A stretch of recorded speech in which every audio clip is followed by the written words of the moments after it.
Você vai sorrir, Amália, ou vai fazer escândalo na frente do tabelião? Celeste Valença sussurrou sem mover os lábios, com a taça de espumante parada no ar, como se a humilhação também fizesse parte da decoração do cartório.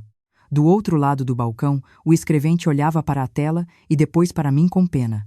Senhora Amália, a TED de R$ 486 mil foi cancelada às 23h42 de ontem. E o imóvel? Bem, o imóvel já entrou em minuta para outra compradora.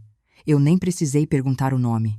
Heitor alisou a manga do paletó, sorriu daquele jeito limpo que sempre enganava os outros e falou baixo, certeiro, para me cortar por dentro.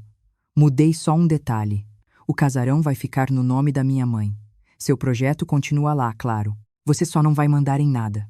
Se você já sentiu o chão sumir por causa de uma traição bem calculada, comenta aqui. Porque o que veio depois dessa frase foi pior.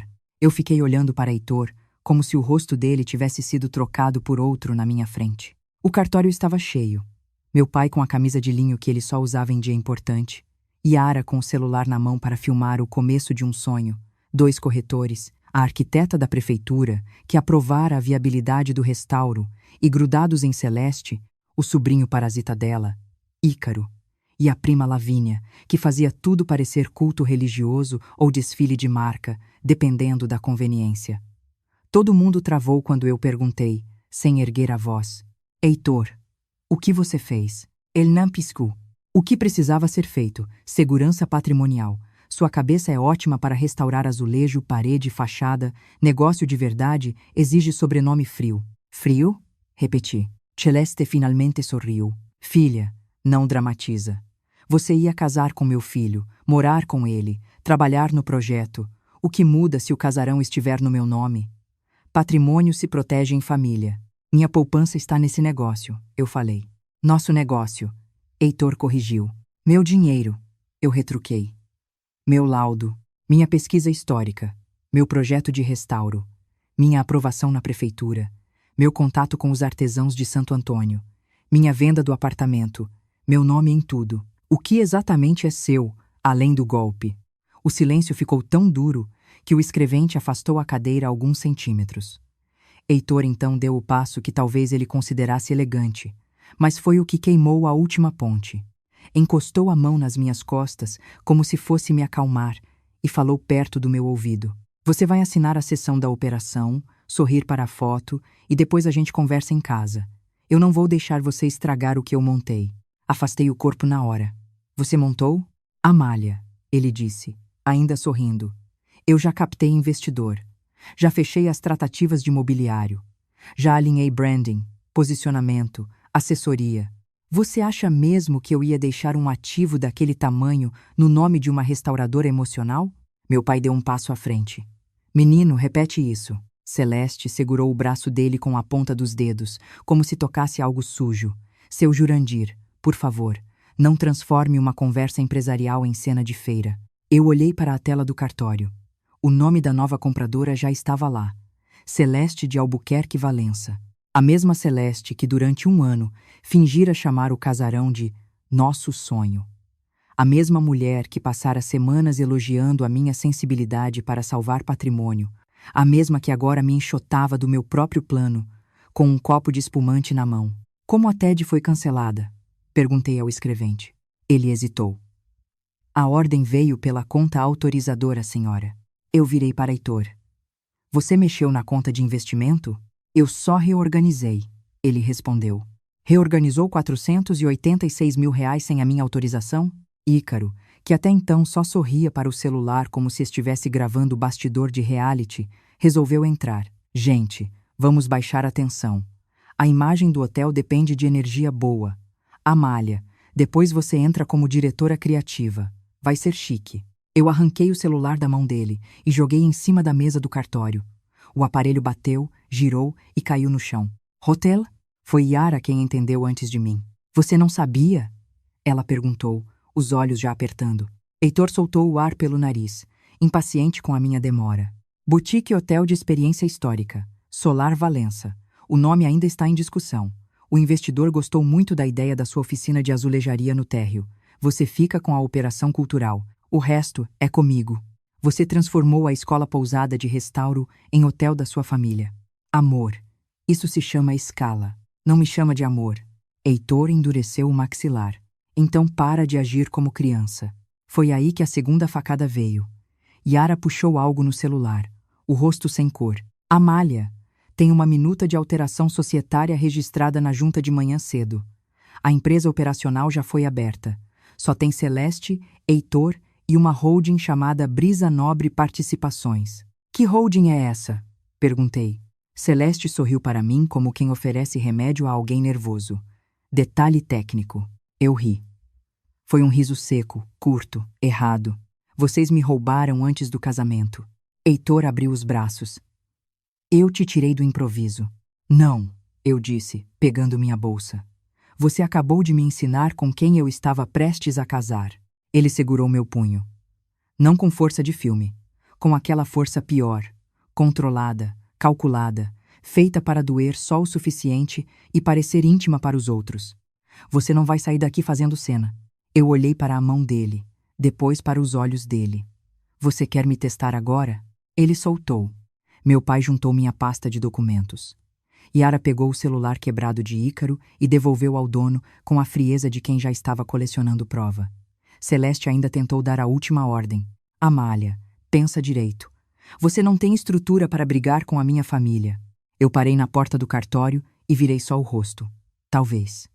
Mas vocês acabaram de me devolver uma coisa que eu estava prestes a perder. Heitor franziu a testa. O quê? A vergonha de aceitar pouco. Saí de lá sem jogar taça, sem chorar, sem quebrar mobiliário, sem implorar por amor. Foi exatamente isso que deixou todos eles desconcertados. Gente como o Heitor entende barraco, lágrima, escândalo, dependência. O que desarma esse tipo de gente é quando a vítima para de pedir explicação e começa a somar evidência. No elevador, minhas mãos só tremeram quando a porta fechou. Yara se encostou ao meu lado. Me diz que você não assinou nada nos últimos dias. Assinei um token para ele adiantar documentação da licença de restauro, eu respondi. Ela fechou os olhos. Amália. Meu pai perguntou. Token de quê? Assinatura eletrônica. Ele disse que precisava protocolar uns anexos porque eu estava no ateliê. A cara de Yara mudou. Então não foi só a TED. Ele deve ter usado sua assinatura digital para mais coisa. Eu senti um gosto de metal na boca. O problema já não era mais o casarão em nome de Celeste. O problema era o tamanho do mapa que eu ainda não conhecia. No estacionamento, Heitor me alcançou antes que eu entrasse no carro. Tinha deixado o sorriso para trás. Agora vinha com a voz baixa, irritada, a máscara caindo no ritmo que eu sempre temera. Não faz burrice. Já tem investidor envolvido. Já tem contrato cruzado. Se você espernear, vai se machucar junto. Você está me ameaçando? Estou te dando a chance de continuar dentro. Dentro de quê? Da empresa que você abriu me roubando. Roubo é uma palavra infantil. Golpe fica melhor? Ele deu um passo perto demais. Você me deve essa confiança. Eu te devo uma perícia. Ele riu, mas havia suor na testa. Amália, ninguém vai comprar a narrativa da artista enganada. Você morou comigo. Você participou de reunião. Você deixou a conta conjunta sob a minha gestão. E se eu resolver dizer que você surtou na véspera da assinatura? Diz. Eu respondi. Só não esquece de combinar com os extratos. Celeste apareceu logo atrás dele, impecável. Heitor, chega. Ela está excitada. Excitada não, eu disse. Acordada. Ícaro já apontava o celular de novo. Essa fala foi boa. Repete? Meu pai avançou tão rápido que eu ouvi o susto seco no peito de todo mundo. Se apontar câmera para minha filha outra vez, eu esmigalho esse aparelho na sua testa. Ícaro baixou o braço na hora. Não era coragem. Era covardia vestida de filtro bonito. Entrei no carro com a pasta no colo. Yara dirigiu. Meu pai foi atrás, respirando fundo, porque quando ele se calava daquele jeito, eu sabia que a raiva dele estava ficando perigosa. No primeiro semáforo, meu celular vibrou. Mensagem de Heitor. Volta agora. Sem você, isso vira problema. Eu respondi só uma linha. Já virou. E bloqueei. Naquele mesmo trajeto, entre o cartório da Avenida 7 e o apartamento de Yara, minha cabeça começou a puxar do fundo da memória cenas que eu tinha tratado como pequenas concessões do amor. A primeira foi a reunião em que Celeste, tomando café na varanda do meu ateliê, dissera com uma doçura estudada: a artista brilhante precisa de família sólida para não perder a mão nos números. A segunda foi Heitor, pedindo a minha senha do portal municipal só para adiantar uma diligência. A terceira, pior de todas, foi a conversa de 15 dias antes, quando eu o peguei, estudando uma planilha chamada Reestruturação Valença, e ele fechou a tela rápido demais. Na hora perguntei o que era. Dívida antiga da clínica da mamãe? Ele respondeu. Nada a ver com a gente. Nada a ver com a gente. Eu repeti a frase em voz alta sem perceber. Yara olhou para mim. O que foi? A clínica. Que clínica? A antiga clínica de estética da Celeste. Heitor disse que estava resolvendo dívida antiga dela. Meu pai inclinou o corpo para a frente. E isso importa? Se ele tirou dinheiro da conta para a mãe, importa. Amália, Yara falou, já destravando o notebook no colo. Me passa tudo o que você tem de login. Tudo. Banco, portal da prefeitura, e-mail profissional, nuvem, junta comercial, registro.br, o que for. Eu entreguei. Em menos de 20 minutos, ela já tinha feito o que eu não consegui por amor. Pensar desconfiando. Mudou senhas, ativou a autenticação, puxou o histórico de acessos. Quando viu a tela do e-mail, levantou a cabeça devagar. Teve login às 2h17 da manhã do computador do apartamento de Heitor. Eu estava dormindo. Yuzai, ele entrou no meu e-mail? Entrou. E abriu mensagens da prefeitura, do IPEC, do escritório do vendedor do casarão e do banco. Meu pai fechou a mão em punho. Esse menino vai aprender da pior forma que falsidade tem preço. Não é menino, eu disse. É profissional. Yara respirou fundo. E profissional com medo deixa rastro. Foi nesse instante que eu tomei a primeira decisão certa do dia. Não voltei para o apartamento que eu dividia com Heitor. Fui direto para a casa do meu pai, no Rio Vermelho, onde o portão ainda rangia do mesmo jeito, desde que eu era adolescente, e onde ninguém confundia afeto com posse. Enquanto Yara continuava puxando registros, eu entrei no meu antigo quarto e abri a gaveta em que guardava tudo o que parecia burocracia demais para servir um dia. Comprovante de TED, minuta de compra, trocas de e-mail com o vendedor, caderno de pesquisa do casarão, orçamentos de restauro, mensagem de áudio de Celeste dizendo: não vejo a hora de ver seu nome brilhando nesse projeto. Meu nome. Pela primeira vez naquele dia, doeu menos pensar em Heitor me traindo do que pensar em minha própria ingenuidade. Eu, que restaurava a coisa quebrada sem apagar marcas, tinha passado um ano inteiro retocando o sinal vermelho em gente viva, como se relação também pudesse receber massa corrida.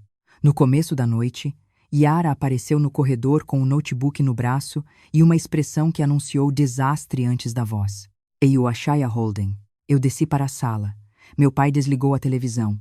Yara girou a tela na nossa direção. Brisa Nobre Participações. Sócia majoritária. Uma tal de Samira Cordeiro, laranja clássica. Endereço: a antiga clínica da Celeste. E olha isso. Ela abriu um PDF. A minuta da holding foi anexada num pacote enviado do seu e-mail para o contador deles. Ontem, às 2h29. Do meu e-mail? Do seu. Mas eu não enviei nada. Yuzai? Meu pai passou a mão no rosto. Então esse safado usou e-mail, assinatura digital, conta. E talvez mais. Yara completou. Porque tem uma procuração limitada anexada ao dossiê do casarão, assinada por você. Eu nunca assinei procuração para compra. Talvez sem saber. Eu pedi que ela abrisse. Quando li o documento, senti o estômago virar. Era a autorização eletrônica que eu tinha assinado num tablet, no escritório de Heitor, achando que era só para protocolo de licenças. No meio do juridiquês, havia uma cláusula dando poderes para praticar atos correlatos de representação perante instituições financeiras e cartoriais vinculados ao projeto. Atos correlatos. 2 palavras sujas o suficiente para esconder um crime inteiro. Ele embutiu isso, eu sussurrei. E você assinou confiando. Yara respondeu. Mas tem uma coisa boa. Existe coisa boa? Sim. O tablet usado naquele dia estava no escritório dele. Se houve indução, se houve omissão dolosa, se houve desvio do objeto, dá para desmontar. Só que você precisa de uma advogada boa. Muito boa. E de manhã, meu pai já estava pegando o telefone. Eu conheço uma que não abaixa a cabeça nem para desembargador. Quem? Helena Braga. Defendeu os pescadores daqui contra uma construtora. É cara, mas é o tipo de cara que vale. Eu pago, eu disse. Meu pai olhou firme para mim. Quem vai pagar isso é quem te roubou. Dormi 2 horas, no máximo, e acordei com o corpo inteiro em estado de sirene. Às 7h30, eu já estava no escritório de Helena Braga, num prédio antigo do comércio, com janela alta e vista para a Bahia. A sala dela não tinha luxo cenográfico. Tinha estante gasta, mesa larga, café forte e uma ausência total de paciência para gente que confunde pose com competência. Foi a primeira pessoa que ouviu a história inteira, sem me interromper para dar conselho emocional. Ela foi passando os documentos, um a um, sem dramatizar nada. Quanto menos ela reagia, mais eu entendia a gravidade. No cartório, havia minuta em nome da mãe dele. Então a substituição do comprador já estava alinhada. Ela disse: Sim. A TED foi cancelada horas antes. Sim. A assinatura eletrônica foi usada para anexar documentos numa operação societária da qual você não é sócia. Sim. E você colocou capital próprio no projeto? Quase tudo o que eu tinha. Ela apoiou o cotovelo na mesa. Então nós temos pelo menos 4 frentes: civil, societária, eventualmente criminal e administrativa em patrimônio histórico. Não me interessa o drama romântico. Me interessa a arquitetura do golpe. Yara abriu o notebook. Eu puxei logs de acesso e histórico de alteração de senhas. Também achei os registros da holding. Helena nem elogiou. Só estendeu a mão. Me manda tudo. Meu pai, calado até então, perguntou: Doutora, dá para recuperar o dinheiro? Se agirmos rápido, sim. Mas antes de recuperar, precisamos impedir que eles enterrem esse dinheiro numa cadeia de empresas, fornecedores e contratos simulados. Eles já têm investidor, eu disse. Melhor. Investidor odeia fraude documental. Ela começou a listar medidas em voz alta como se estivesse desenhando combate.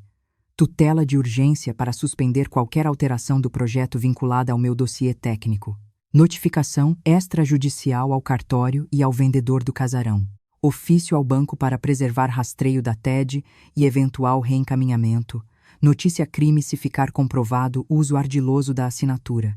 Notificação ao IPAC e à Prefeitura por uso indevido de autoria técnica e potencial desvio de finalidade em bem de interesse histórico. Eu respirei pela primeira vez desde o cartório, não porque eu estivesse aliviada, mas porque na mesa de Helena a vergonha deixou de ser minha e voltou para o lugar certo, o deles. Tem mais uma coisa, Yara disse. A clínica da mãe dele. Acho que a holding foi feita para tapar rombo. Helena ergueu o olhar. Prova. Por enquanto, só coincidência de endereço, contador e cronologia. Coincidência não entra na petição, mas entra na investigação. Vamos achar quem sabe. Quando saímos do escritório, o primeiro ataque já tinha começado. Meu celular, que eu usava para trabalho, estava lotado de mensagens de clientes, fornecedores e conhecidos, todas em tom parecido. Amália, está tudo bem? Vi um comentário esquisito. Que história é essa de você abandonar o projeto e surtar no cartório? Heitor disse que você teve uma crise de ansiedade. A palavra tinha sido escolhida a dedo. Não discutiu, não discordou, não descobriu fraude.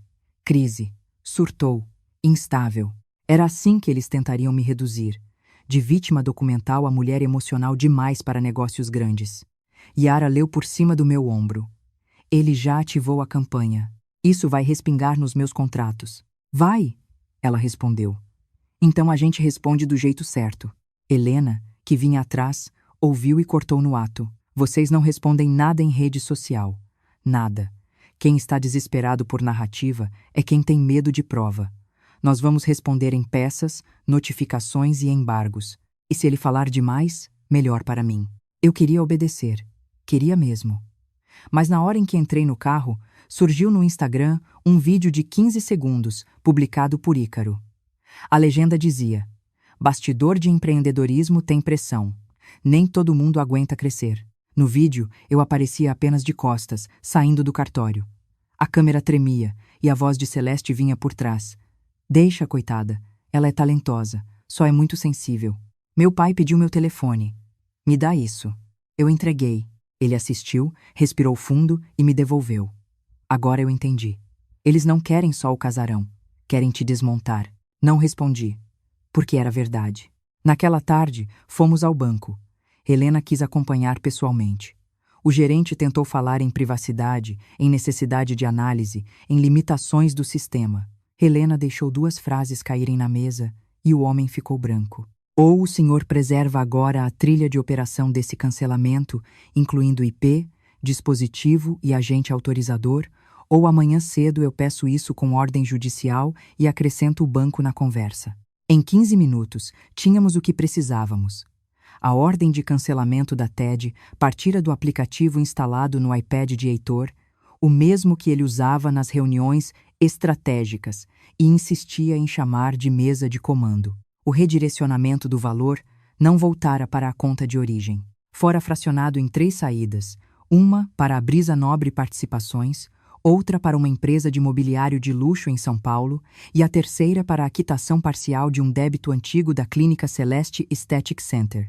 Eu olhei para o extrato e senti um enjoo tranquilo, quase cirúrgico. Não era mais hipótese. O meu dinheiro tinha pago a sujeira anterior deles. Ele usou meu sonho para lavar a ruína da família, eu disse. Usou seu capital para reestruturar passivo, viabilizar ativo e capturar autoria. Helena corrigiu. Fica ainda mais feio quando falamos bonito. Saímos do banco com a tutela já sendo redigida no celular por um dos associados do escritório dela. Yara, enquanto isso, usava contatos de reportagem para levantar o nome de Samira Cordeiro. À noite, me ligou de uma lanchonete, com aquele tom que ela só usava quando a história piorava num nível quase elegante. Samira existe. Ótimo, eu respondi. Existe, e foi recepcionista da Clínica da Celeste por 6 anos. Saiu devendo aluguel, depois apareceu com CNPJ na mão. Mas o CPF dela entra em 2 empresas abertas e fechadas em menos de 18 meses. Laranja clássica mesmo. Você falou com ela? Ainda não. Mas um ex-funcionário topou conversar comigo. Quem? Um contador júnior que pediu demissão tem 3 meses. Marcou amanhã cedo. Meu pai, que ouvia em viva voz, resumiu como sempre fazia. A parede começou a ocar. Na mesma noite, eu recebi um e-mail assinado pela assessoria jurídica de Heitor. Curtíssimo. Objetivo, quase elegante.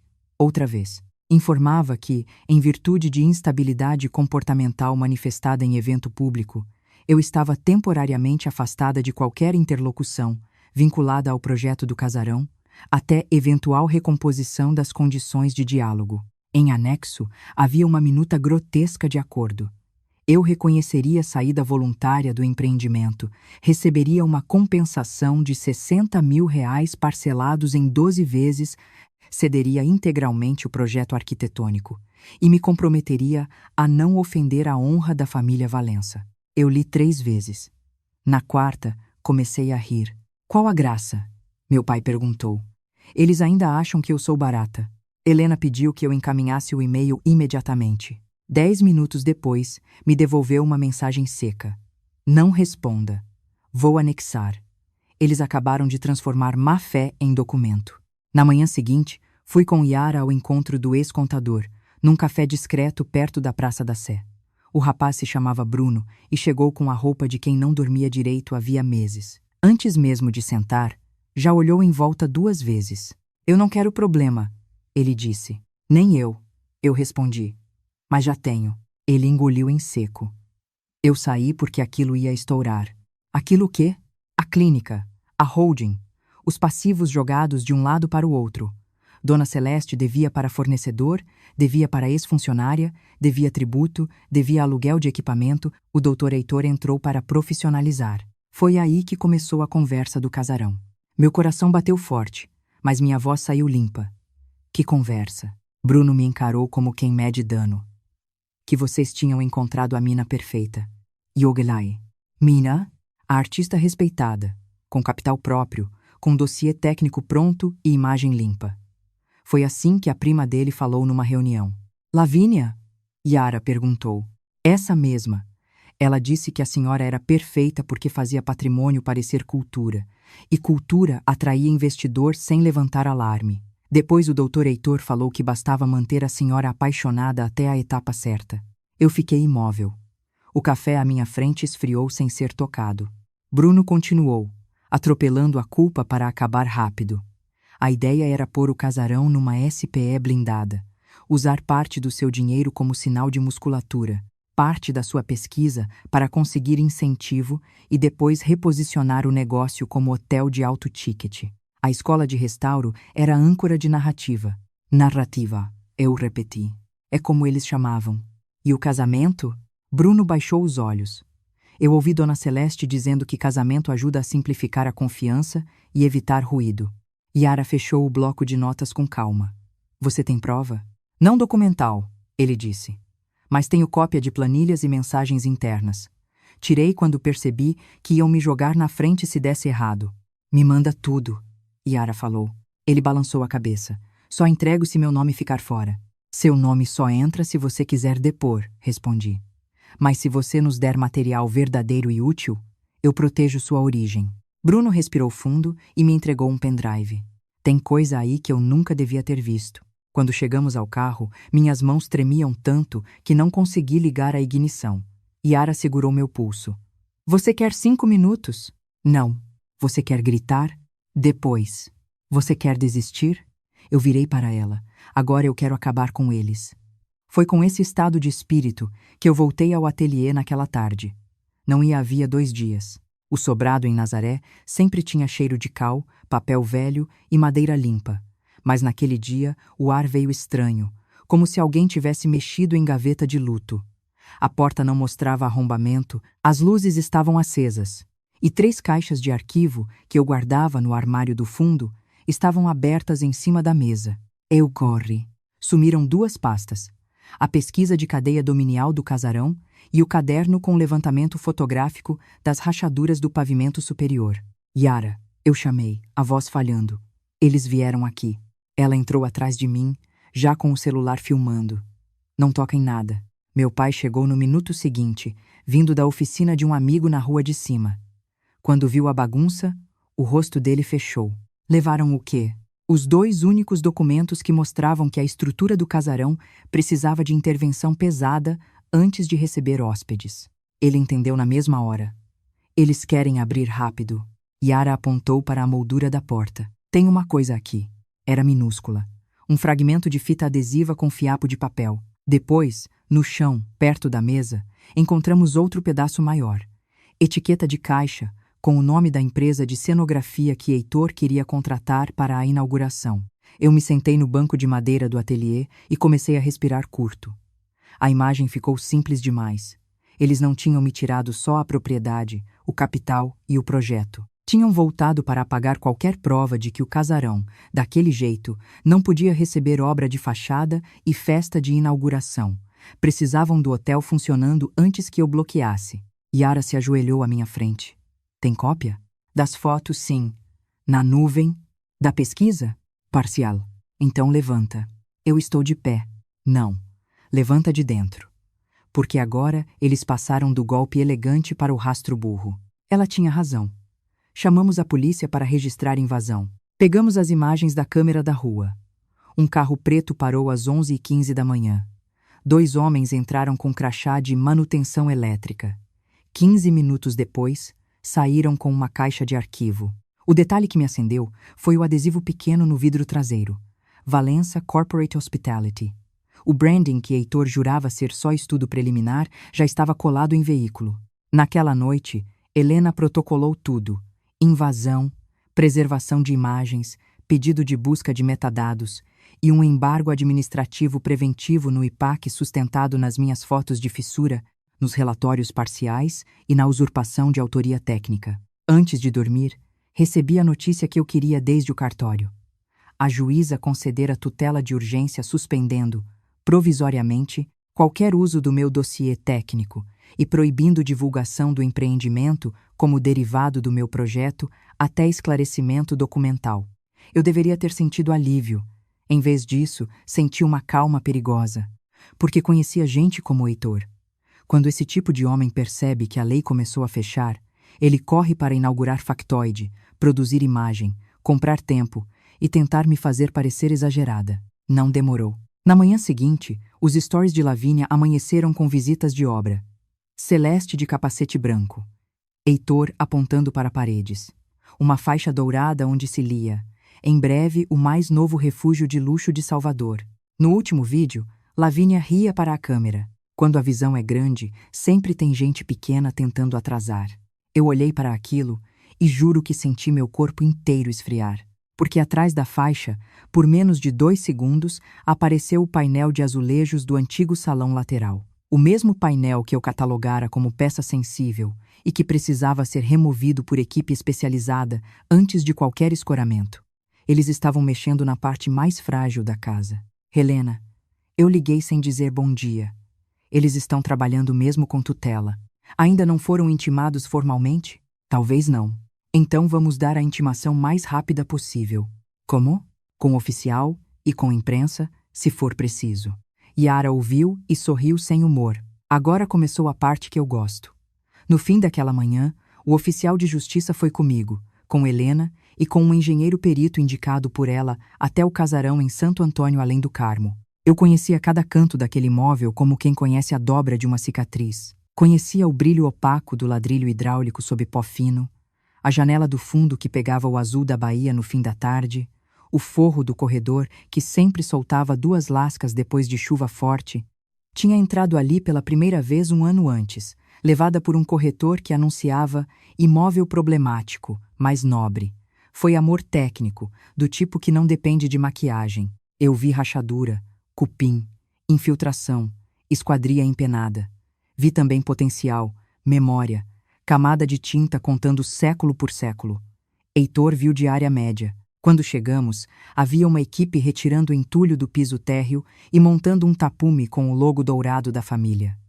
Heitor estava de camisa clara, manga dobrada, falando ao telefone com pose de dono. Celeste observava um catálogo de iluminação decorativa, como se escolhesse joia. Assim que me viu, ela nem fingiu surpresa. Você é incansável, disse.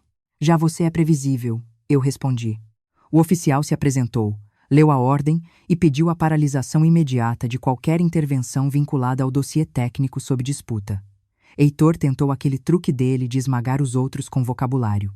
Com todo respeito, doutor, o que existe aqui é mera limpeza, sem intervenção estrutural. O engenheiro da Helena olhou para o chão, para as vigas e para a parede lateral. Mera limpeza com remoção de carga mal distribuída? Escoramento improvisado? E tubo embutido novo passando em alvenaria histórica? O senhor quer mesmo manter essa versão? Eu caminhei até o antigo salão lateral e senti as pernas afrouxarem. O painel de azulejos portugueses tinha sido parcialmente desplacado. 3 peças estavam rachadas, uma sumida. O reboco ao redor fora picado com ferramenta errada. O meu caderno roubado não estava ali, claro, mas o dano estava. Quem autorizou isso? Perguntei. Heitor ergueu o queixo. Equipe especializada. Eu apontei. Especializada em destruir. Celeste suspirou. É lindo ver paixão. Mas patrimônio parado também morre, Amália. Você romantiza ruína. E você monetiza crime. Heitor deu um passo à frente. Chega. Você já atrasou bastante. O oficial interrompeu. Se houver descumprimento da ordem, o senhor será responsabilizado. Ícaro apareceu do nada, como sempre, com óculos escuros e câmera em punho. Esse conteúdo vai bombar. Yara, que vinha atrás, apontou o próprio celular para ele. Publica. Eu publico junto ao oficial de justiça embargando a obra. Vamos ver qual corte performa melhor. Ele baixou a câmera. Foi aí que o acaso, ou o hábito podre deles, me entregou um detalhe precioso. Um dos operários, talvez sem saber quem eu era, perguntou para outro em voz baixa. E aquela parede do fundo, a que o doutor mandou fechar antes da vistoria? Eu virei na hora. Que parede? O homem empalideceu e se calou. Heitor respondeu rápido demais. Nada relevante. Eu sabia reconhecer mentira quando ela corria para cobrir outra. Fui para o corredor dos fundos. Havia pó recente, saco de argamassa aberto e uma área onde a coloração da parede destoava. Recente demais, quis tocar, mas Helena segurou meu braço. Não toca. Fotografa. Fotografamos tudo. Na saída, Celeste ainda tentou um último jogo de classe. Você está cansando gente poderosa, minha querida. Eu olhei para o casarão atrás dela, ferido e ainda assim em pé. A senhora confundiu silêncio com fraqueza. E casa antiga com presa fácil. No carro, o engenheiro foi direto. Se abrirem esse lugar correndo, com ocupação e peso no piso superior, o risco aumenta muito. De desabamento? Perguntei. De sinistro sério. A frase entrou em mim como ferro frio. Eles não estavam só roubando. Estavam empilhando vaidade em cima de estrutura comprometida. Se eu não travasse aquilo, alguém podia se machucar de verdade. Nesse mesmo dia, Helena protocolou pedido urgente de interdição cautelar por risco estrutural, anexando minhas fotos, as imagens da obra e o parecer do engenheiro. Yara fez a parte dela. Sem publicar minha história ainda, soltou uma nota curta em coluna local sobre empreendimento de luxo em imóvel histórico sob suspeita de uso indevido de autoria técnica e de intervenção irregular. Não citou meu nome, citou o deles. Era o suficiente para acender farol em gente que tinha dinheiro no negócio. Funcionou mais rápido do que eu esperava. À noite, recebi ligação de um número desconhecido. Quase não atendi. Era um homem chamado Marcelo Feitosa, representante do fundo que aparecia numa das minutas que Bruno nos entregara. Voz educada, tensão mal escondida. Senhora Amália Siqueira? Sim, meu nome é Marcelo. Eu represento um grupo que recebeu proposta de co-investimento no empreendimento do casarão.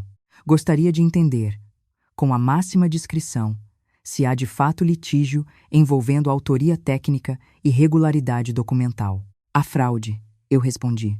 Silêncio do outro lado. Fraude em que extensão? Extensão suficiente para fazer o senhor contratar due diligence criminal hoje. Ele respirou devagar. A senhora pode provar? Posso começar. Marcamos para a manhã seguinte no escritório de Helena. Não porque eu confiasse nele, mas porque investidor apavorado serve para duas coisas. Ou corre, ou pressiona quem mentiu. Em qualquer dos casos, enfraquece o golpista. Antes desse encontro, porém, o passado resolveu levantar a mão com força. Meu pai me chamou no quintal de casa depois do jantar. Estava com uma caixa metálica antiga, das que guardam parafuso ou segredo. Sentou-se na cadeira baixa de sempre e passou o dedo pela tampa antes de abrir. Eu devia ter te mostrado isso há anos, ele disse. Dentro havia fotografias antigas, recibos amarelados, 2 cartas, uma certidão velha e um caderno de capa de pano. O que é isso? Coisa da tua mãe. Eu puxei uma foto. Uma mulher jovem, minha mãe aos 20 e poucos, estava na sacada do próprio casarão. Não do nosso, do casarão, o mesmo. Atrás dela, reconheci a janela arqueada do salão superior e um pedaço do gradil de ferro fundido. Eu quase deixei a fotografia cair. Mãe esteve lá? Meu pai assentiu. Mais do que esteve. Ele me entregou a certidão. O nome do imóvel aparecia num inventário antigo da família Siqueira de Albuquerque, ramo da minha avó materna. Não era posse plena recente nem título perfeito. Era referência a quinhão, pendência, cessão contestada. Coisa antiga, embolada. Daquelas que somem, quando quem tinha interesse tinha mais influência do que quem tinha razão. Por que eu nunca soube disso? Porque tua mãe detestava essa história. Ele respondeu. O tio dela perdeu o casarão num acordo torto, décadas atrás. Documento desapareceu, assinatura contestada, dívida que ninguém provou direito. A família preferiu engolir. Tua mãe dizia que a casa tinha sido arrancada deles por gente que sabia usar papel como faca. Celeste? Não. O falecido marido dela, Augusto Valença. Era ligado ao cartório, a advogado, agente de banco. A história nunca ficou limpa. Eu sentei ao lado dele sem perceber. E você está me dizendo isso agora porque... Porque ontem, quando você falou que eles precisavam da tua pesquisa dominial, eu lembrei da caixa. Tua mãe guardou o que conseguiu salvar. Talvez não resolva nada. Talvez resolva muita coisa. Abri o caderno de pano. Eram anotações da minha mãe sobre a casa, recortes de jornal, nome de testemunhas já mortas, referências a uma parede falsa no corredor do pavimento superior, onde o antigo proprietário escondia livros-caixa e correspondência quando havia vistoria fiscal no início do século. No canto de uma página, escrito à mão, uma frase sublinhada 2 vezes. Augusto quer a casa não pela casa, quer o que ficou nela. Meu coração bateu estranho. O que ficou nela? Meu pai deu de ombros. Não sei. Tua mãe nunca chegou até o fim dessa história. Eu fiquei com aquilo atravessado. Heitor, Celeste, a pressa, a mudança de projeto, a parede recém-fechada, o roubo das minhas anotações de fissura, e agora uma história antiga de documento arrancado e de algo escondido na casa. Pode até parecer novela para quem olha de longe. Para mim, naquele momento, parecia método. Eles não estavam lutando só por um bom ativo imobiliário. Havia alguma coisa naquele casarão que a família Valença perseguia havia tempo demais. Levei a caixa inteira para Helena no dia seguinte. Antes de falar do passado, porém, tivemos a reunião com o investidor. Marcelo Feitosa chegou com um advogado júnior e cara de homem que calculava prejuízo em tempo real. Helena não ofereceu conforto, ofereceu material. Logs de acesso, extratos, minuta da holding, e-mail da compensação, imagens da obra, relato da invasão ao ateliê, cópia da tutela. Marcelo passou a mão na boca. Se metade disso se confirmar, fomos induzidos. Vocês foram seduzidos por glamour barato, Helena respondeu. É um pouco diferente, mas igualmente caro. Ele não retrucou. O grupo ainda não fez o aporte principal. Só assinou termo de intenção condicionado à regularização fundiária e à reputação do projeto. Então aconselho cancelar ontem, eu falei. Ele me encarou. A senhora ainda tem interesse no imóvel? Tenho interesse em justiça, em autoria e em impedir que alguém morra numa inauguração. A ordem varia conforme o dia. Talvez tenha sido essa frase. Talvez o olhar de quem já entendeu o tamanho do atoleiro. O fato é que Marcelo saiu dali, disposto a pressionar Heitor. Menos de 3 horas depois, íamos descobrir o efeito. Yara recebeu um áudio de uma fonte da assessoria de eventos de Lavínia. Era Heitor, furioso, gravado sem saber. A voz dele vinha cortando o ar. Quem mandou postar obra? Quem mandou filmar aquele painel? Eu falei para esperar a vistoria. E diz para minha mãe que, se o fundo recuar agora, eu vou ter que executar o plano B. Plano B. Celeste aparecia ao fundo no mesmo áudio. Baixa, mas nítida o suficiente. Então, usa a hipoteca dela. Eu me sentei devagar. Hipoteca de quem? Yara arregalou os olhos. Helena pegou o telefone da minha mão e pediu o resto do áudio. Veio mais. Se ela continuar com essa gracinha, a gente amarra pelo imóvel do pai. A procuração tem margem. O banco já sinalizou. Me Saint-Gelou. Ele mexeu na casa do meu pai. Helena já estava em pé. Agora acabou a brincadeira. Fomos direto ao registro de imóveis, depois ao banco. No meio do caminho, meu pai quis ir junto. Eu não queria. Ele foi. E ainda bem. Porque no banco estava lá, em análise avançada, uma operação de crédito empresarial lastreada em garantia cruzada que citava, entre documentos acessórios, uma autorização antiga do meu pai para consulta cadastral feita quando ele me ajudou a provar renda na venda do meu apartamento. O documento fora anexado a uma pasta maior, montada com a minha procuração eletrônica desvirtuada e com uma declaração de ciência conjugal que não carregava minha assinatura real, mas uma reprodução digital. Eles iam usar a casa dele para alavancar a obra. Helena disse com uma calma que só aparecia quando ela estava prestes a cortar alguém ao meio em juízo. Meu pai ficou olhando o gerente sem piscar. O senhor ia aceitar a casa onde eu moro desde que minha filha tinha 9 anos como garantia de golpe de genro? O gerente começou a gaguejar sobre fase preliminar e documentação sujeita à validação. Helena o interrompeu. Se essa pasta não for imediatamente congelada e preservada para a perícia, o senhor vira personagem. Saímos de lá com protocolo, cópia integral e um novo nível de guerra. Agora não era mais me roubou e me tirou do projeto. Era, tentou atravessar a vida do meu pai para financiar risco estrutural em imóvel histórico usando assinatura torta. Naquela noite, pela primeira vez desde o cartório, eu chorei. Não por Heitor, por ter chegado tão perto de botar meu pai, que passou a vida inteira consertando o barco dos outros para eu estudar, no raio de destruição daquela família. Chorei no colo de ninguém. Chorei sentada no piso frio da cozinha, sozinha, enquanto a casa dormia. Meu pai me encontrou ali de madrugada. Não perguntou por que eu estava no chão. Sentou ao meu lado. Escuta, ele disse. Você não trouxe essa cobra para dentro por maldade. Trouxe porque gente honesta acredita quando alguém usa a palavra futuro. Eu devia ter visto. Devia nada. Quem devia não fazer era ele. Eu enxuguei o rosto. Eles iam pegar tua casa. Não pegaram, porque a gente correu. Então corre mais. Foi o tipo de consolo que funcionava comigo. 2 dias depois, a interdição cautelar saiu, oficialmente. Parcial e depois ampliada, porque o laudo preliminar do engenheiro apontou risco real em 3 pontos do casarão: varanda posterior, piso do salão superior e corredor do fundo. Heitor respondeu, como eu sabia que responderia, com performance. Deu entrevista para um portal local dizendo que enfrentava resistência de setores atrasados contra um projeto moderno de requalificação urbana. Não citou meu nome. Não precisou. Em Salvador, as entrelinhas andam de mototáxi. Lavínia fez pior. Publicou um vídeo chorando, dizendo que a família vinha sendo perseguida por uma ex-noiva amarga, incapaz de aceitar que o empreendimento cresceu além do artesanato. O vídeo bateu 100.000 visualizações em horas. Teve comentário me chamando de invejosa, desequilibrada, aproveitadora, ingrata. Eu assisti aos primeiros 40 segundos e desliguei. Yara encostou na porta do meu ateliê. Quer derrubar? Não. Quer responder? Também não. Então o que você quer? Eu ergui as fotos antigas da minha mãe. Quero descobrir o que tinha naquela parede.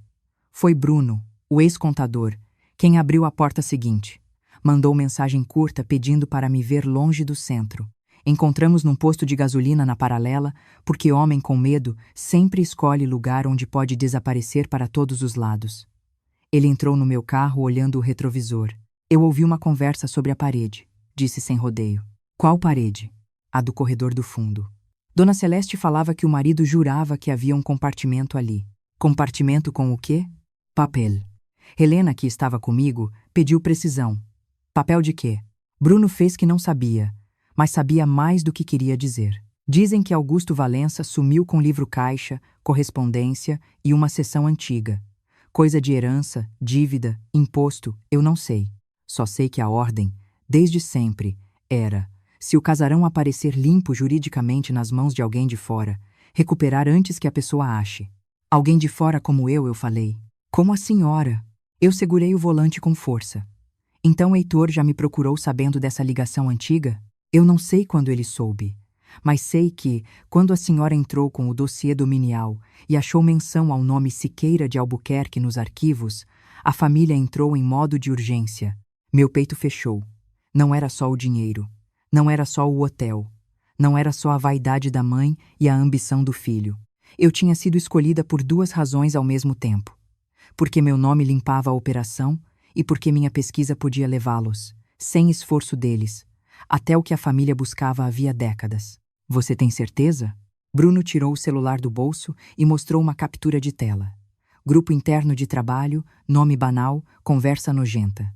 Lavínia escrevia: se a museóloga achar o rastro do inventário antes da gente, o Heitor casa logo e internaliza.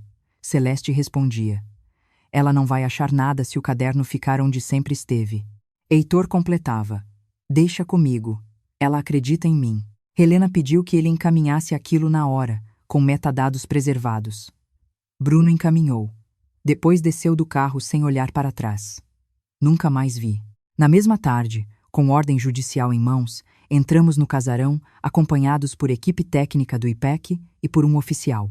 Heitor tentou impedir na porta, dizendo que havia material delicado, investidores estrangeiros, agenda de obra. Helena mostrou a decisão. Ele se afastou com aquele meio sorriso que eu já conhecia. O sorriso de homem que perde controle por dentro e mantém verniz por treinamento. Fomos direto ao corredor do fundo. A parede remendada estava úmida. O perito bateu com a mão em pontos diferentes. Som maciço, som oco de novo.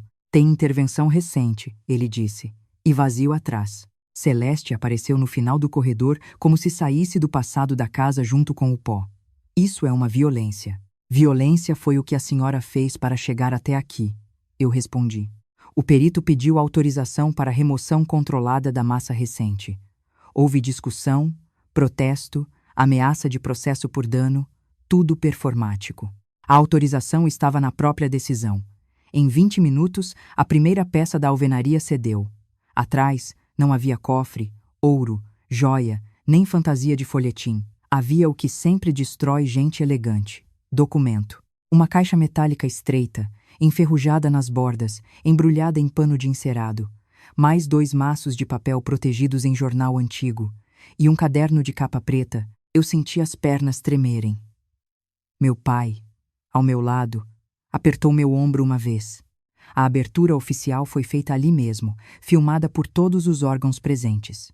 Dentro da caixa, havia correspondências entre o antigo proprietário do casarão e um tabelião, recibos, um termo de cessão nunca levado a registro e, principalmente, um livro-caixa da década em que Augusto Valença assumiu a posse da casa. No meio dos lançamentos, anotações de pagamentos a servidor de cartório, a despachante e a um advogado que aparecia no inventário da minha família. E em envelope separado, uma carta de próprio punho de minha mãe, ainda jovem, enviada ao tio, narrando a suspeita de que a família Valença tentava forçar uma prescrição por perda documental. Celeste ficou sem cor pela primeira vez desde que eu a conheci. Heitor avançou um passo. Isso não prova titularidade, mas prova a fome, Helena respondeu. E prova motivo.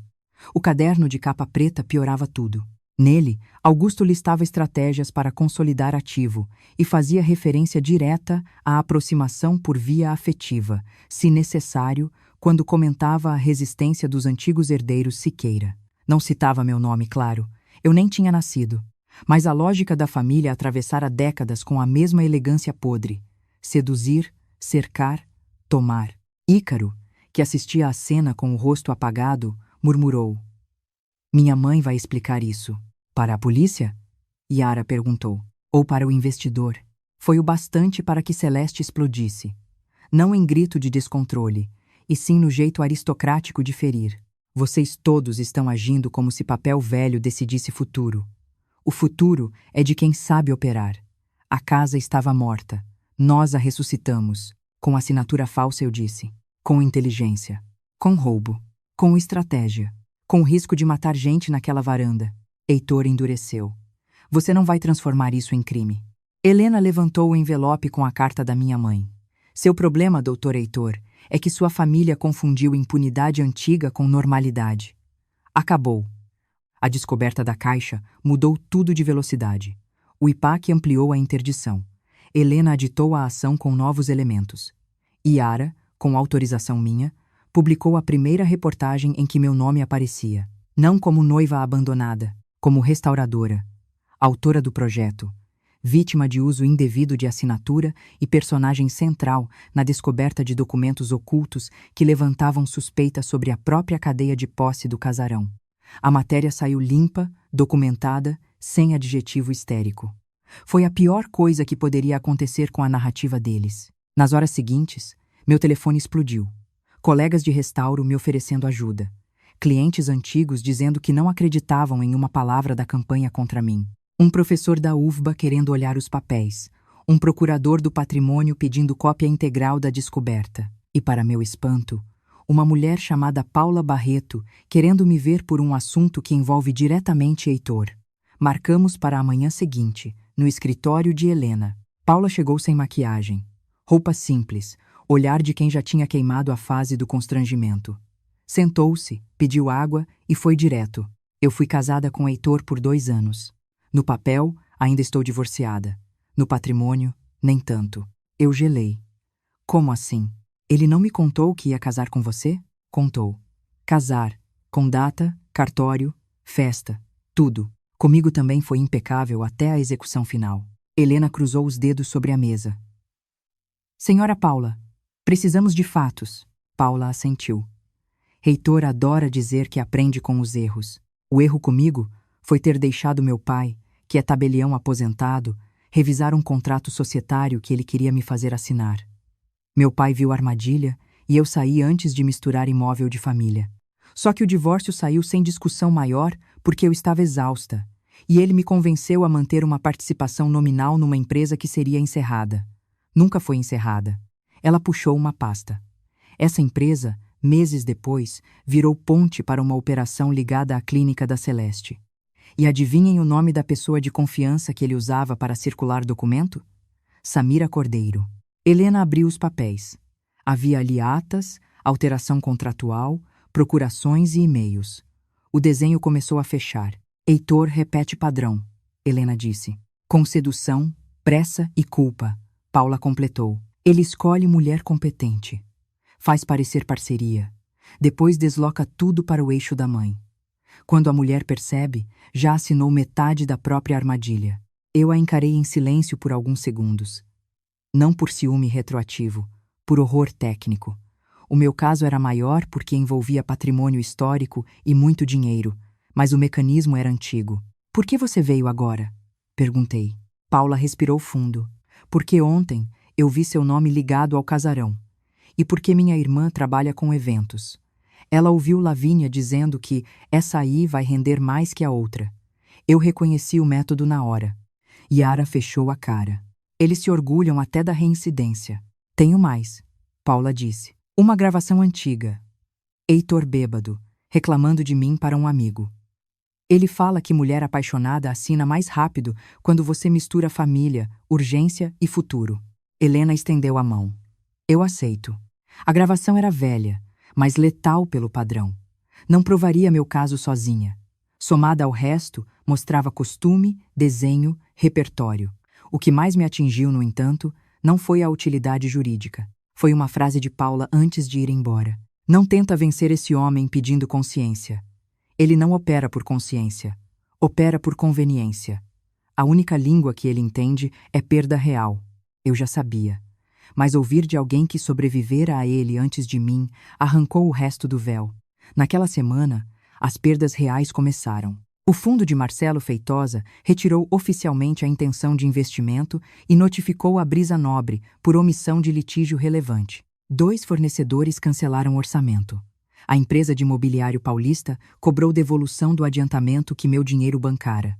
O banco congelou a operação cruzada que ameaçava a casa do meu pai. E o Ministério Público Estadual instaurou procedimento preliminar sobre possível fraude documental e intervenção irregular em bem de interesse cultural. Heitor reagiu como todo homem arrogante reage quando descobre que dinheiro não obedece charme. Veio pessoalmente. Eu estava no ateliê, organizando cópias da caixa quando ele entrou sem ser convidado. Empurrou a porta e fechou por dentro. Terno sem gravata. Olho fundo. Bonito ainda, o que me irritou por um segundo, e depois passou. Alguns homens demoram a perder a aparência de propaganda, mesmo quando o caráter já está exposto como fiação. Você está satisfeita? Ele perguntou. Nem um pouco. Você quer me destruir. Quero impedir que você continue. Ele caminhou pela sala como se ainda tivesse direito àquele espaço. Passou a mão por uma bancada de azulejos e sorriu de lado. Você sempre gostou de trabalhar cercada de ruína. E você sempre gostou de produzi-la. Isso tudo podia ter sido resolvido entre nós. Você me roubou. Eu reorganizei uma operação. Você invadiu meu e-mail. Você me deu acesso. Você desvirtuou procuração. Você assinou. Você quase colocou a casa do meu pai em garantia. Eu ia substituir depois. Eu ri sem alegria. Essa é a sua defesa? Eu ia devolver, eu ia ajustar, eu ia contar. Ele parou perto demais. Minha defesa é simples. Você sabia de muita coisa. Eu sabia que amava um homem que não existia. O rosto dele endureceu pela primeira vez, sem máscara alguma. Para de falar como se eu fosse um monstro. Eu construí oportunidade para nós dois. Não. Você construiu a escada da sua família com a minha coluna. Ele baixou a voz. Você não entende o nível de pressão que eu carrego. Minha mãe estava afundada. A clínica ia arrastar todo mundo. Eu precisava de uma virada grande. Então vendesse o relógio, o carro, a pose, o sobrenome. Você fala assim porque nunca teve que sustentar um clã. Eu tive que sustentar sua mentira. Ele passou a mão pelo cabelo, nervoso. Amália, me escuta. Se você soltar integralmente aqueles documentos do passado, minha mãe vai para o chão. O Ministério Público vai vir para cima. Investidor já saiu. Fornecedor cobrando. Eu ainda consigo rearrumar isso, mas preciso de você fora da frente. Você acabou de admitir de novo. Admitir o quê? Motivo. Pressão. Uso. Risco. Obrigada. Ele percebeu tarde demais que Yara, no mezanino do ateliê, estava gravando tudo do celular por trás do gradil de ferro. Ouviu o clique metálico da descida da escada. Heitor virou. Viu Yara e perdeu a compostura de vez. Desliga isso. Não, ela respondeu. Ele avançou na direção dela. Meu pai, que entrava naquele instante com um saco de almoço na mão, largou tudo no chão e segurou Heitor pelo peito antes que ele alcançasse a escada. Nessa casa de trabalho você não dá mais um passo em direção à minha filha ou à amiga dela. Heitor tentou se soltar. Tira a mão de mim. Com prazer. Mas pra fora. Eu abri a porta do ateliê. Vá embora. Ele me encarou com uma fúria quase infantil. Como alguém que não entende por que o brinquedo parou de obedecer. Você acha que venceu? Não, eu respondi. Acho que agora você começou a perder. Ele saiu batendo a porta. No chão, o saco do almoço do meu pai estava aberto, com a quentinha amassada e o feijão escorrendo um pouco. Meu pai olhou para a sujeira e falou a frase mais baiana e mais devastadora daquele dia. Perdeu até a noção de entrar em oficina com sapato de escritório e achar que manda no martelo. Yara desceu do mezanino e ergueu o celular. Áudio limpo, vídeo tremido, mas bom. Helena, que recebeu os arquivos 1 hora depois, respondeu com uma única mensagem. Excelente. Agora vou apertar mais. A partir daí, tudo ficou mais rápido e mais sujo. Surgiu perfil falso me acusando de plagiar projeto alheio. Um envelope com fotos minhas e de Heitor, em momentos íntimos, apareceu na porta do ateliê. Eu respirei fundo, guardei o bilhete em saco plástico e entreguei a Helena. Ela protocolou notícia de coação e pediu apuração. Não me abalei da forma que esperavam. Fiquei com mais nojo. Mas o golpe mais baixo veio por telefone. Celeste ligou para meu pai. Eu ouvi a conversa inteira no viva voz, porque ele fazia questão de nunca tratar cobra em segredo. Seu Jurandir, ela disse com voz de missa, sou eu, Celeste. Estou ligando como mãe. Eu, graças a Deus, também sou pai. Ele respondeu. Pois então o senhor compreende. Meu filho está sob uma pressão brutal. Essa exposição está acabando com a saúde dele. Pressão brutal é tentar hipotecar a casa de um velho. Foi um mal-entendido. Foi safadeza. Ela respirou, irritada com a falta de verniz do meu pai. Se sua filha insistir nisso, as consequências serão grandes para todos. Salvador é pequena. Mercado fala. Meu pai apoiou os cotovelos na mesa. Dona Celeste, a senhora está ameaçando minha filha pelo telefone? Estou alertando. Então anote meu alerta também. Minha filha mexe com parede antiga. Ela sabe muito bem a diferença entre rachadura e podridão. E a senhora é podridão pintada. Eu quase ri no meio da tensão. Celeste desligou. No dia seguinte, saiu a intimação para depoimentos preliminares. E foi aí que Lavínia, talvez por desespero, talvez por arrogância, decidiu inventar a mentira que detonaria o que restava deles. Publicou que eu havia escondido deliberadamente riscos estruturais no casarão para depois usar isso como chantagem contra a família. Era absurdo, mas grave. Ela me acusava exatamente do contrário do que eu fizera. Helena levantou os olhos do print. Ótimo. Ótimo? Perguntei. Sim. Porque agora eu tenho razão para antecipar a prova técnica e expor integralmente seus relatórios. E isso ajuda? Ajuda a mostrar que você avisou, repetidamente, por escrito. Foi quando mergulhamos de vez na minha caixa de e-mails antigos e achamos o que eu precisava havia semanas. 3 mensagens enviadas por mim a Heitor, meses antes, alertando sobre rachaduras, limite de carga no pavimento superior e necessidade de intervenção estrutural antes de qualquer uso comercial intensivo. Em uma delas, eu escrevia com todas as letras. Se teu sonho for hotel de evento aqui em cima sem reforço pesado, esquece, isso vira tragédia. Helena imprimiu as 3. Agora, quando eu disser em juízo que eles sabiam do risco, eu vou estar levando teu aviso na mão. Eu olhei para aquelas frases escritas por mim mesma meses antes, quando ainda acreditava que ele me ouvia. Senti uma dor curta, mas sem nostalgia. Era só a confirmação de que eu tinha tentado ser parceira de um homem que sempre me tratou como ferramenta. Na sexta-feira daquela semana, o IPEC marcou vistoria ampliada com presença do Ministério Público, do engenheiro, de representantes do cartório, da prefeitura e das partes. Seria o dia mais importante até ali. E, porque o destino às vezes gosta de escancarar caráter em público, Heitor escolheu exatamente esse dia para tentar virar o jogo num espetáculo. Ele convocou, em paralelo, uma visita guiada para apoiadores do projeto, com empresários locais, influenciadores e imprensa lifestyle, dizendo que mostraria transparência absoluta e visão de futuro, ou seja, queria lotar o casarão no mesmo dia da vistoria técnica. Quando soube, Helena quase sorriu. Ele vai se enterrar ao vivo.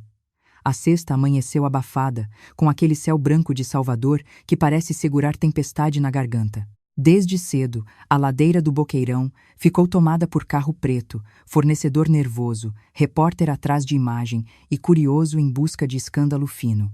O tapume dourado do empreendimento ainda tentava vender exclusividade.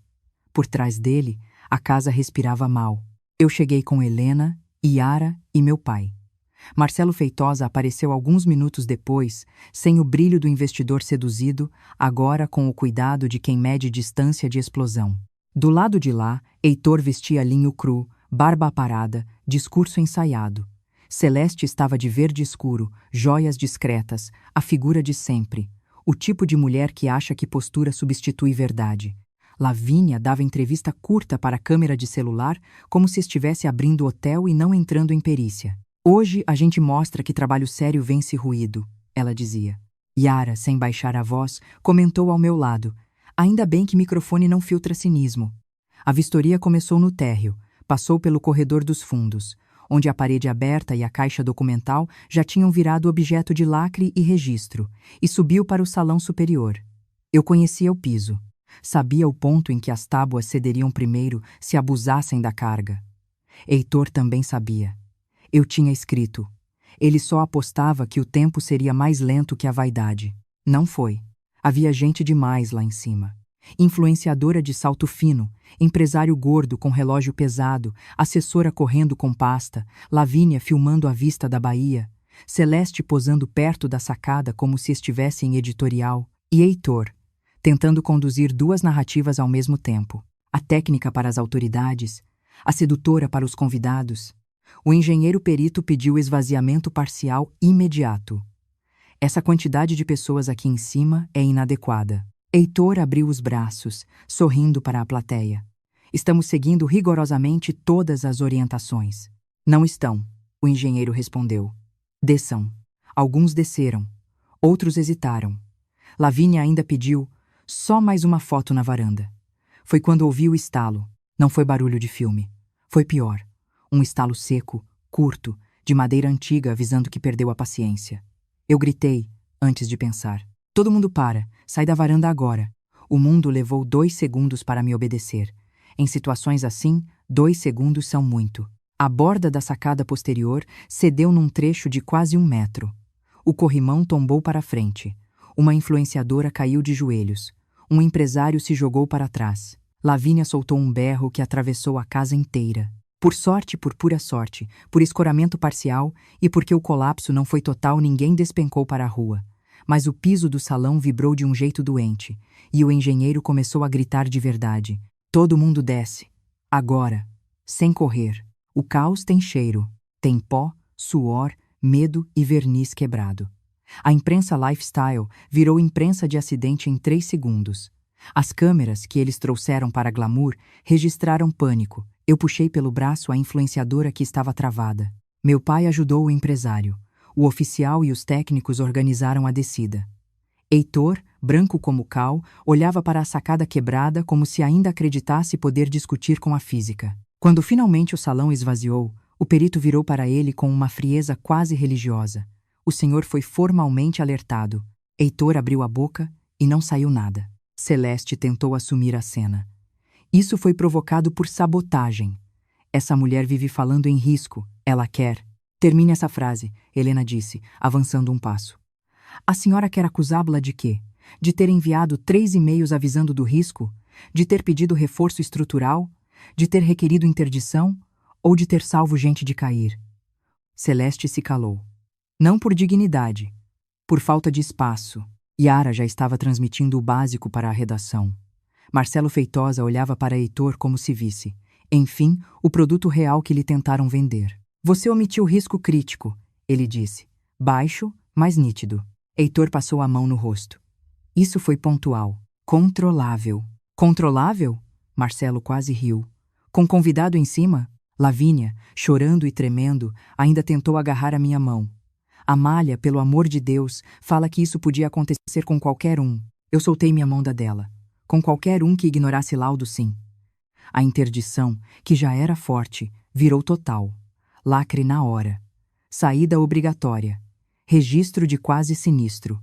Pedido de apuração criminal ampliado. O que eu temia havia semanas. Aconteceu no melhor cenário possível. Quase aconteceu e não matou ninguém. E foi exatamente isso que destruiu qualquer resto de capital moral da família. Mas ainda faltava o golpe final. Na segunda-feira seguinte, Helena recebeu a perícia preliminar documental da Caixa encontrada na parede. Eu estava no escritório quando ela abriu o arquivo. Leu a primeira página em silêncio, depois a segunda, depois me encarou de um jeito raro nela. Surpresa verdadeira. O que foi? Perguntei. Ela girou o documento para mim. A seção antiga que favoreceu Augusto Valença nunca se aperfeiçoou juridicamente. Havia condição suspensiva vinculada à quitação de um débito e à homologação de anuência dos herdeiros remanescentes. Uma dessas anuências, ao que tudo indica, é falsa. Da minha família? De um tio-avô da sua mãe. Senti as mãos gelarem.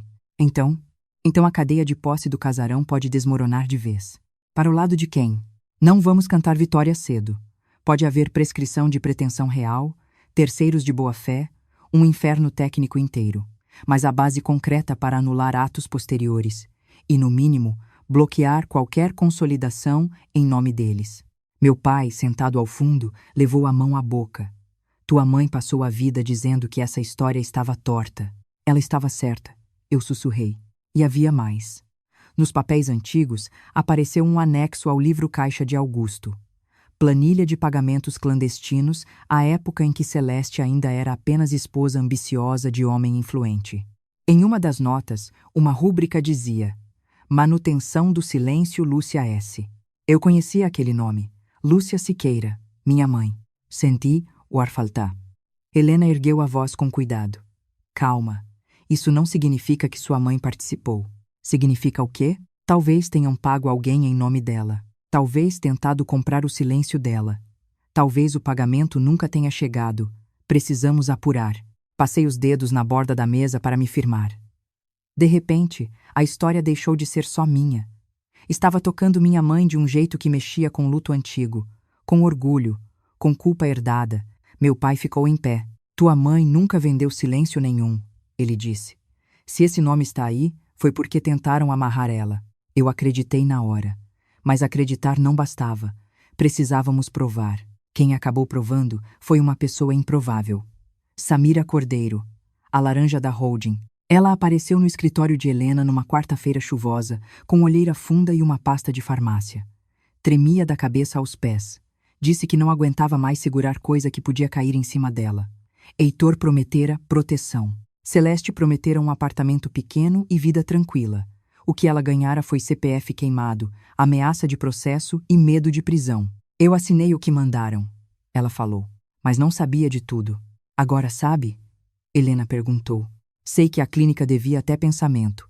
Sei que o casarão era para tapar rombo e levantar caixa. Sei que a dona Celeste guardava umas cópias de carta numa pasta azul e ficava repetindo que a menina certa tinha voltado para a casa errada. Eu prendi a respiração. Menina certa? Você, Samira disse, apontando para mim. Ela sabia quem era sua mãe desde o começo. A sala inteira ficou imóvel. Como? Eu consegui perguntar. Pela reportagem antiga que você deu quando restaurou a capela no interior. Tinha seu nome completo. Celeste mandou puxar família, pesquisou tudo. Quando viu Siqueira de Albuquerque, falou que o sobrenome tinha voltado. Aí começou a insistir pro doutor Heitor se aproximar de você. Meu estômago afundou. Não foi amor que me encontrou naquele vernissagem que Heitor me conheceu. Foi diligência. Samira abriu a pasta e tirou cópias de mensagens, comprovantes e 2 cartas digitalizadas. Uma delas era de minha mãe para uma amiga, anos atrás, narrando que Augusto Valença a procurara oferecendo dinheiro para que ela abandonasse a maluquice de revirar papel antigo do casarão. Ela recusara. Na semana seguinte, o emprego que tinha numa escola privada fora subitamente encerrado. Outra carta, esta sem assinatura, trazia ameaça velada. O passado custa caro. Eu senti o rosto queimar de raiva e de uma tristeza quase limpa. Minha mãe não me contara aquilo porque quis me poupar de uma guerra que ela mesma não venceu. E eu, sem saber, tinha sido puxada de volta para dentro dela por gente que tratava vidas como dossiês a capturar. Samira também trouxe o que precisávamos para fechar o laço criminal contemporâneo.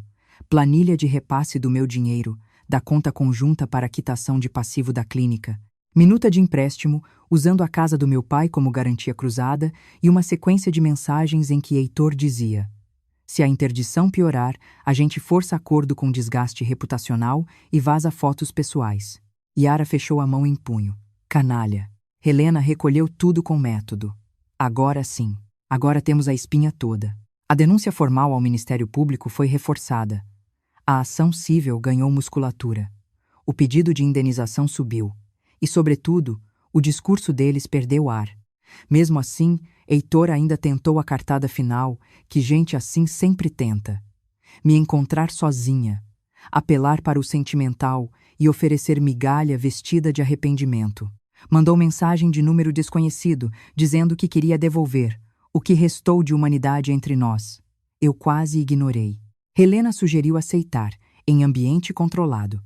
Escolhemos o saguão de um hotel movimentado, com gravação, câmera, testemunha, e ela a poucas mesas de distância. Heitor chegou destruído, não no sentido bonito da decadência, destruído de verdade. Olheiras pesadas, camisa sem cair bem, cabelo sem disciplina. Quando sentou, ficou alguns segundos me olhando, como se ainda procurasse a versão antiga de mim. Você está linda, disse. E você está sem saída. Ele deu um meio sorriso cansado. Você sempre foi cruel quando queria. Errado. Eu só parei de ser conveniente. Ele baixou os olhos. Minha mãe me empurrou nisso desde menino. E você entrou com os 2 pés. Você não sabe como é crescer ouvindo que tem que salvar uma família inteira. Eu sei como é quase perder meu pai por causa da sua. Ele passou as mãos no rosto. Se eu te entregar tudo, tudo mesmo, você para a parte criminal? Não. Nem se eu confessar? Confessa. Ajuda a verdade. Não compra a absolvição. Ele soltou o ar. Derrotado por algo que nunca soube manejar. Limite. Eu me aproximei de você sabendo do sobrenome. Eu não pisquei. Minha mãe me mostrou matéria, árvore, referência do inventário.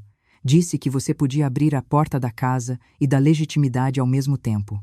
E o que você sentiu quando me conheceu de verdade?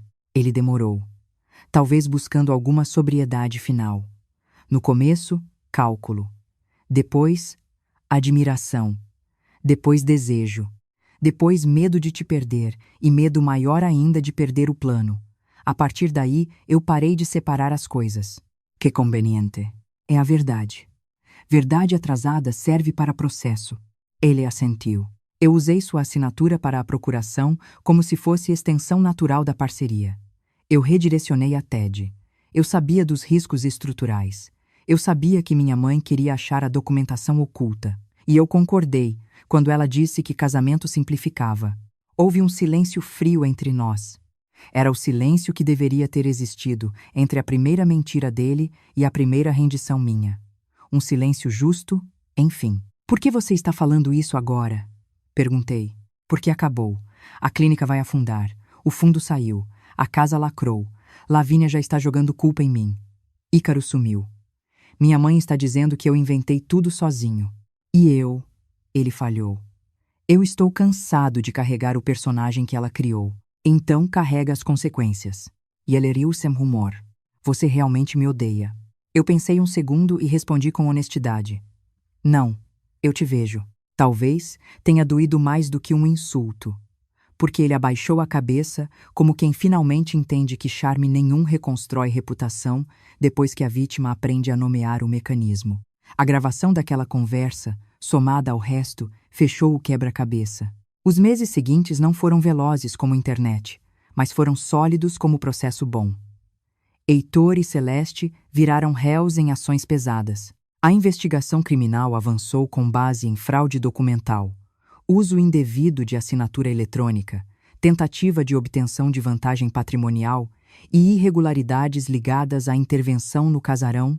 A holding Brisa Nobre ruiu antes de nascer. A clínica de Celeste entrou em execução por dívidas antigas e novas.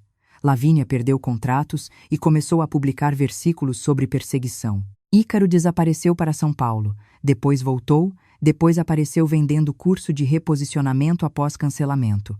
O que me faria rir se eu não tivesse coisas melhores para fazer. E o casarão? O casarão entrou num limbo bonito e doloroso. A disputa fundiária ficou grande, porque direito antigo nunca vem simples. Mas, com a documentação oculta e a falsidade de anuência sob suspeita, a família Valença perdeu o controle da narrativa e da posse consolidada. O judiciário nomeou administrador provisório e proibiu qualquer exploração econômica até solução. Meu dossiê técnico foi reconhecido como autoria minha. O uso indevido gerou indenização específica. O dinheiro que desviaram começou a voltar, travado via bloqueio, penhora e acordo compulsório. No primeiro depósito judicial relevante, meu pai entrou na cozinha, bateu a ponta do extrato na mesa e disse: "Tá vendo?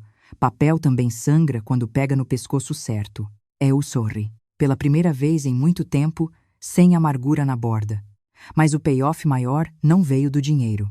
Veio no dia em que a procuradora responsável pelo patrimônio me chamou para uma conversa.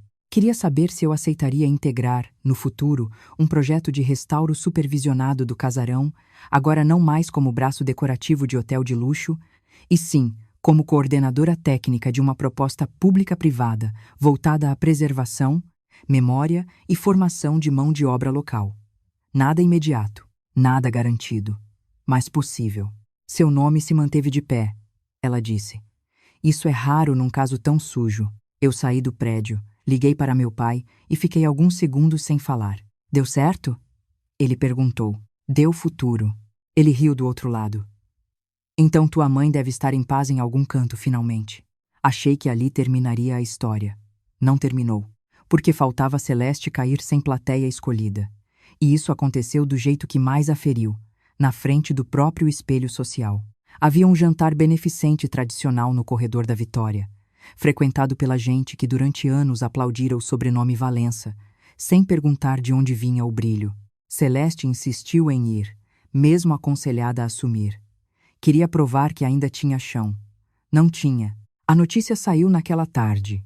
O Ministério Público pedira a medida cautelar patrimonial mais dura e mencionara, expressamente, a descoberta dos documentos ocultos e a suspeita de fraude histórica vinculada ao nome do marido falecido. Quando Celeste entrou no salão, a conversa mudou de temperatura. Ninguém fez escândalo. Gente da bolha dela não grita. Apenas afasta a cadeira, reduz sorriso e deixa o vazio sentar ao lado. Yara, que estava lá cobrindo o evento, me contou depois com precisão deliciosa. Celeste passou a noite inteira com a taça intacta, fingindo não notar que metade das pessoas cruzava o salão para não encontrar lá. Às vezes, o castigo mais exato para quem vive de aparência é ser mantido vivo dentro da própria queda. Quanto a Heitor, eu o vi pela última vez muitos meses depois, numa audiência. Sem terno impecável, sem brilho fácil, sem campo. Sentou-se do outro lado. Evitou meus olhos no começo, depois olhou. Não havia amor, nem ódio, nem saudade. Havia reconhecimento do estrago. Quando o juiz mencionou a gravação em que ele admitia ter se aproximado de mim sabendo do sobrenome, ouvi um pequeno ruído no banco atrás. Era Celeste inspirando forte, como se ainda doesse mais perder o plano do que o filho. Saí daquela audiência leve de um jeito novo. Não a leveza da vingança, a leveza do fechamento. A prova, o processo, o tempo e a insistência tinham feito o que meu choque no cartório não poderia fazer sozinho, devolvido os fatos aos seus donos. 1 ano depois daquele dia em que a Ted sumiu e meu nome foi arrancado do meu próprio sonho, eu estava de novo diante do casarão. Desta vez com capacete, prancheta, equipe técnica e autorização judicial temporária para intervenção emergencial de proteção. Não era posse definitiva. Não era conto de fada.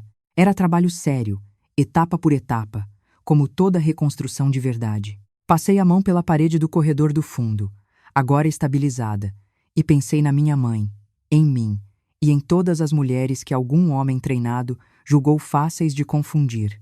A casa tinha quase matado gente pela pressa dos outros. Não. Eu tinha sobrevivido à pressa deles. Meu pai apareceu com um saco de ferramentas e falou, apontando para a porta. Então, engenheira do caos alheio, por onde começa? Uri. pelo que sustenta. Como sempre, Yara chegou logo depois, com café e notícia nova. Saiu a sentença parcial da indenização de autoria, favorável, e a cautelar patrimonial foi mantida. Eu peguei o copo e olhei a casa. O sol da manhã batia nos azulejos remanescentes com uma delicadeza que parecia pedir desculpa pelo que a cobiça tinha feito ali. Tem mais, Yara disse. O quê? Recebi uma mensagem da Paula. Ela abriu um instituto para acolher mulheres que saem de relações patrimoniais abusivas. Quer que você dê a primeira palestra sobre fraude afetiva e apropriação de autoria. Eu demorei 1 segundo para responder. Eu vou. Porque esse era o verdadeiro fim daquela história. Não só tirar de mim a marca de vítima, mas transformar método de predador em nome, prova e aviso. No fim da tarde, quando a equipe foi embora, e só ficou o eco da casa vazia, sentei no degrau da entrada principal. Meu pai já tinha ido. Yara também. Fiquei sozinha por alguns minutos, ouvindo a cidade e o mar lá longe. Tirei do bolso a fotografia da minha mãe na sacada, ainda jovem, ainda antes de ser silenciada. Coloquei a foto contra a fachada e comparei os ângulos. Voltei, eu falei baixo, sem saber para quem exatamente. Talvez para a casa, talvez para ela. Talvez para a parte de mim que aquele cartório quase entregou a um homem frio em nome de estabilidade. Guardei a foto e me levantei. Na saída, o mestre de obra me chamou. Doutora Amália, quer ver uma coisa? Quero. Ele me levou ao antigo salão lateral, onde a equipe tinha removido, com técnica e paciência, os últimos restos do reboco errado deixado pela intervenção deles. Atrás do nicho do painel de azulejos surgiu uma inscrição antiga, quase apagada pelo tempo, feita a carvão na madeira do Tardós. Não era mapa de tesouro, não era documento salvador, era uma frase simples. Provavelmente de algum morador ou trabalhador de décadas atrás. Casa boa não aguenta dono ruim. Eu li uma vez, depois outra, e comecei a rir sozinha, de verdade, com o corpo inteiro, até os olhos marejarem. Porque às vezes o payoff vem assim, não em ouro, não em romance novo, não em revanche performática, mas numa frase escondida na estrutura, esperando a hora certa de ser lida por quem precisou ouvi-la. Saí do casarão quando o céu já estava ficando rosa sobre a baía. Meu telefone vibrou. Mensagem de meu pai. Comprei cerveja. Hoje a comemoração é sem noivo, sem sogra e sem otário. Respondi. Agora ficou do meu gosto. Entrei no carro, liguei o motor e fui para casa sem olhar pelo retrovisor. Não porque o passado não existisse, mas porque, pela primeira vez em muito tempo, ele já não vinha correndo atrás de mim. Eu é que estava levando o futuro. 2 semanas depois, o vídeo da minha palestra no Instituto da Paula começou a circular. Eu não tinha planejado viralizar nada. Fui falar de documento, de procuração, de chantagem elegante, de como abuso patrimonial nem sempre chega de grito, às vezes chega com aliança, planilha e promessa de futuro. Falei também da vergonha errada, aquela que a vítima carrega enquanto o autor do golpe circula de peito aberto em almoço de negócios. Quando terminei, uma moça do fundo levantou a mão e perguntou o que mais me doeu em tudo aquilo. Eu pensei antes de responder e disse a verdade. Não foi perder dinheiro, foi descobrir que o homem que me beijava já tinha me estudado como oportunidade antes de me tocar. Ninguém na sala fez drama.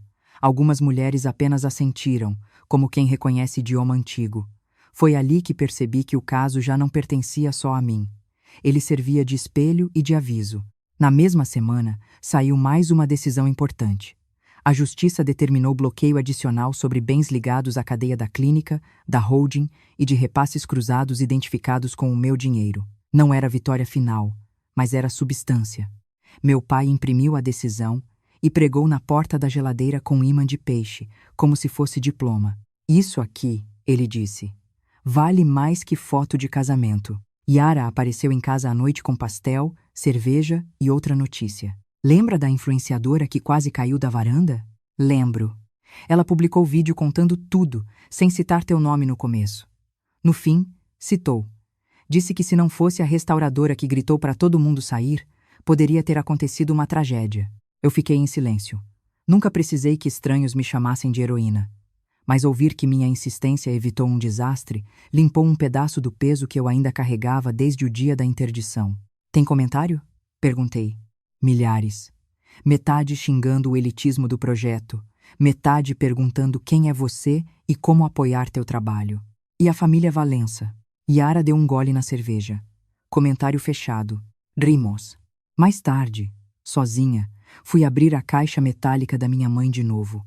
Agora sem desespero, quase com carinho arqueológico. No fundo falso, que eu só percebi porque restauradora aprende a desconfiar de volume, e encaixe, encontrei uma folha dobrada, pequena, presa por um alfinete enferrujado. Era uma nota curta, escrita pela minha mãe, provavelmente anos depois das outras cartas.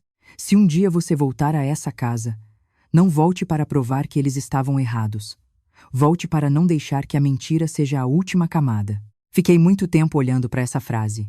Minha mãe não me deixara herança em joia, apartamento ou conta bancária. Tinha me deixado uma espécie de tarefa moral sem melodrama. Não permitir que a última versão da história fosse a dos predadores. No mês seguinte, recebi autorização para iniciar uma oficina piloto de conservação de azulejo com jovens aprendizes do bairro, usando outro imóvel cedido provisoriamente por um parceiro do projeto público. Não era o casarão ainda, mas era um começo vivo. No primeiro dia de aula, olhei para 12 rostos atentos, mãos inseguras, curiosidade acesa, e entendi que o que Heitor tentou roubar de mim nunca coube de verdade numa matrícula de imóvel. Ele tentou capturar meu nome, minha visão, meu trabalho e meu futuro. E falhou no item principal. Nada disso dependia dele para existir. Quando a aula acabou, um dos meninos perguntou por que eu insistia tanto em mostrar o verso das peças quebradas. Porque muita coisa importante fica do lado que ninguém põe na vitrine, respondi. Talvez fosse a melhor definição de tudo o que eu tinha vivido. Na saída, enquanto fechava o portão do galpão improvisado da oficina, meu celular vibrou uma última vez com um número desconhecido. Não era Heitor, era Celeste. Pensei em não atender. Atendi. A voz dela veio menor, mas não humilde. Eu só queria dizer que você ganhou. Não, eu respondi. Eu sobrevivi. Ela ficou em silêncio por alguns segundos. Depois soltou o que talvez fosse, para ela, a coisa mais próxima de confissão. Você lembra muito sua mãe. Foi isso que me assustou. Ótimo. Continue assustada. Desliguei sem esperar resposta. Apaguei o número. Guardei o celular. E fui andando até o carro com uma tranquilidade que, desta vez, não vinha de bloqueio judicial, nem de perícia, nem de confissão gravada. Vinha da certeza de que eu já não precisava de mais nenhuma frase deles para concluir minha história. Porque o fim convincente, o fim de verdade, não foi ver Heitor perder investidor, nem ver Celeste isolada, nem ver os Valença tropeçando no próprio sobrenome. O fim de verdade foi este. Eu voltei a confiar no meu nome sem pedir aval a ninguém. E nome limpo. Quando aprende a reconhecer a armadilha, vira patrimônio que golpe nenhum toma de novo.